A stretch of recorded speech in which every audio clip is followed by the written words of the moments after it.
Nelayan tidak sengaja menangkap sebuah buaya. Akibatnya, sekawanan buaya mengepung mereka. Buaya terus menyerang. Nelayan di atas kapal langsung tertelan. Tapi ini baru permulaan. Lalu semua ikan di sungai digigit sampai mati. Seluruh air diwarnai merah. Semua tanaman hancur.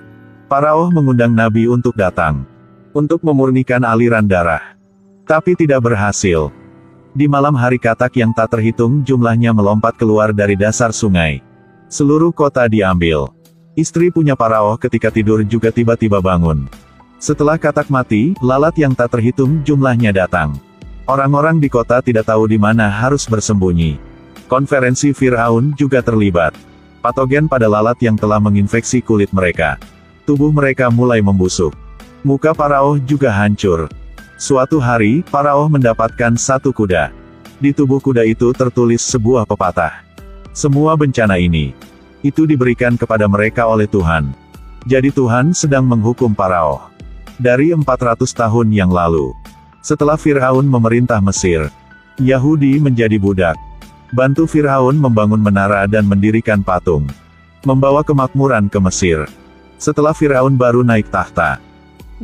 Hal pertama yang dia lakukan, memanggil semua orang Yahudi untuk membangun makam diri sendiri. Bekerja siang malam tanpa henti. Begitu banyak orang Yahudi meninggal selama konstruksi.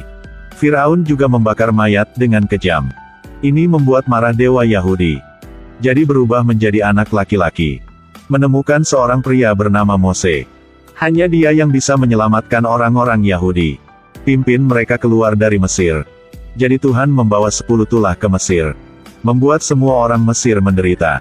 Mengira Firaun akan berkompromi. Tidak menyangka dia lebih marah lagi. Perintahkan untuk menggandakan jumlah pekerjaan untuk orang-orang Yahudi. Pada saat yang sama tidak memberikan makanan. Mose menyaksikan apa yang terjadi. Mulai ragu dalam hatinya.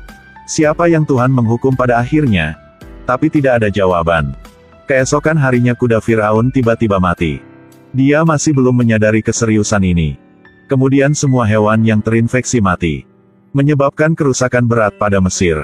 Tapi Firaun masih menolak untuk berkompromi. Kemudian badai es skala besar telah tiba. Semua struktur di tanah hancur. Firaun hanya sedikit takut. Di pagi hari ketika semua orang memetik buah, belalang telah terbang ke situ. Sekelompok petani sedang bekerja. Tiba-tiba langit penuh dengan belalang.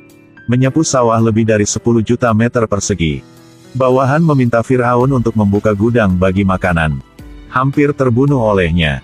Akibatnya, orang-orang karena kelaparan menyerbu gudang makanan. Menyambar dengan panik. Tapi baru keluar pintu, dikelilingi oleh tentara Firaun. Semua mati. Di malam hari, Moses juga bertemu Tuhan. Berhenti membawa bencana.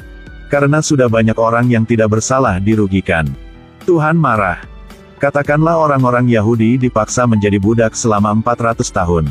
Mengalami banyak siksaan kejam. Mengapa tidak ada yang mengasihani mereka? Lalu memberitahu Moses. Bencana yang lebih besar akan datang. Setelah mendengar itu Moses langsung panik. Langsung mencari Faraoh. Katakan padanya, sekarang Firaun telah kehilangan akal. Jika tidak menyerah, lebih banyak orang akan mati. Tapi Faraoh tidak percaya. Katakan bahwa dia adalah Tuhan. Lalu usir Moses keluar. Sebelum pergi, Moses bilang, jaga baik-baik anak-anakmu malam ini. Kemudian Moses memberitahu semua orang Yahudi di kota itu. Malam ini bunuh seekor kambing. Kemudian gunakan darah untuk membuat tanda di pintu. Jangan benar-benar keluar dari pintu. Ketika sampai malam, bayangan hitam muncul. Anak-anak dari semua orang Mesir kehilangan nyawa mereka. Termasuk putra punya Faraoh juga. Sekarang di kota bergema. Tangis ratapan orang tua. Keesokan harinya, Firaun menggendong anaknya yang sudah mati mencari Moses. Mengatakan dialah yang membunuh semua anak-anak. Moses kasih tahu.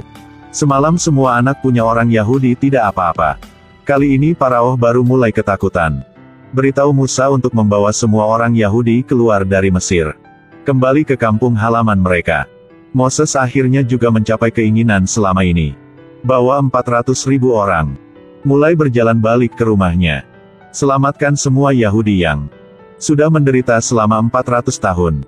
Kemudian Firaun mengubur putranya dengan memilukan. Melihat istri kehilangan akal, mendorong tempat tidur bayi yang kosong. Kemarahan di hati terbakar. Jadi memanggil 4.000 tentara elit. Mengejar orang-orang Yahudi. Tidak peduli siang atau malam. Berdasarkan kecepatan ini, hanya butuh 3 hari untuk mengejar mereka.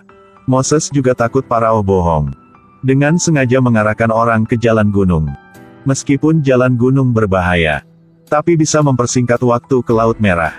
Tidak menyangka Farao juga berpikir ke sini. Mengejar mereka di belakang. Musa memimpin orang-orang, kesulitan baru sampai ke Laut Merah.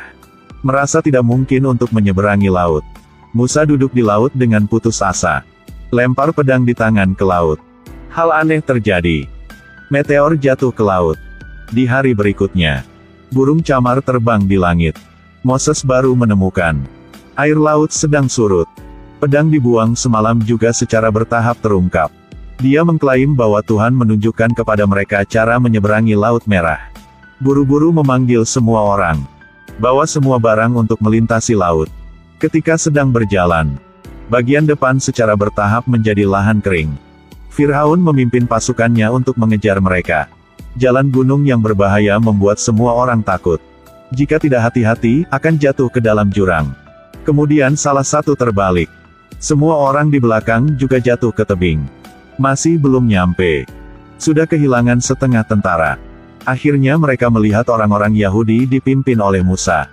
Ingin membunuh semuanya. Memerintahkan tentara untuk pergi ke sana dengan cepat. Moses beritahu semua orang untuk berlari cepat ke gunung yang berlawanan. Sendiri memimpin tim kecil untuk hentikan lawan. Tiba-tiba awan gelap menutupi langit. Gelombang setinggi 1000 kaki datang ke arah mereka. Musa menyuruh orang pergi dulu. Dia akan menghadapinya sendiri. Ketika bawahan Firaun melihat ini, mereka dengan cepat berbalik. Hanya Firaun yang menolak untuk menyerah, masih bergegas maju. Akibatnya, keduanya tenggelam oleh ombak. Tentara Firaun belum sempat lolos. Pergi jauh, korbankan seluruh pasukan. Orang-orang Yahudi aman naik ke pegunungan.